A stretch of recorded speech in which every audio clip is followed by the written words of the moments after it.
భారత ప్రధాని శ్రీ నరేంద్ర మోదీ తల్లిపై కాంగ్రెస్ నాయకులు చేసిన అసభ్యకర వ్యాఖ్యలకు నిరసనగా అచ్చంపేట మండలం హసీపూర్ చౌరస్తాలో బీజేపీ నాయకులు కార్యకర్తలు రాహుల్ గాంధీ దిష్టిబొమ్మను దహనం చేసి నిరసన కార్యక్రమం చేపట్టారు। ఈ కార్యక్రమం జరుగుతుండగా అచ్చంపేట పోలీసులు అక్కడికి చేరుకుని దిష్టిబొమ్మ దహనాన్ని అడ్డుకుని వారిని అదుపులోకి తీసుకున్న పోలీసుల తీరును నిరసిస్తూ భారతీయ జనతా పార్టీ కార్యకర్తలు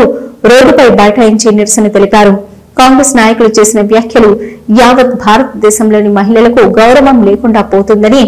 దేశాన్ని అవినీతి రహిత పాలన, దేశ అభివృద్ధి ధ్యేయంగా దేశ పేద ప్రజలకు సంక్షేమ పథకాలు అందిస్తున్న ప్రధాని నరేంద్ర మోదీని రాజకీయంగా ఎదుర్కోలేక రాజకీయాలకు ఎలాంటి సంబంధం లేని ప్రధాని మోదీ తల్లిపై అసభ్యకర వ్యాఖ్యలు చేయడం సరైంది కాదని కాంగ్రెస్ పార్టీ నాయకులను బీజేపీ పార్టీ నాయకులు హెచ్చరించారు।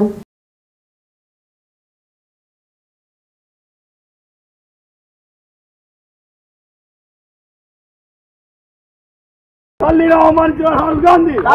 తల్లిని అవమానించిన రాహుల్ గాంధీ ప్రైమ్ మినిస్టర్ తల్లిని అవమానించిన రాహుల్ గాంధీ ప్రైమ్ మినిస్టర్ తల్లిని రాహుల్ గాంధీ తల్లిని అవమానించిన రాహుల్ గాంధీ తల్లిని అవమానించిన రాహుల్ గాంధీ కాంగ్రెస్ పార్టీ ప్రోగ్రామ్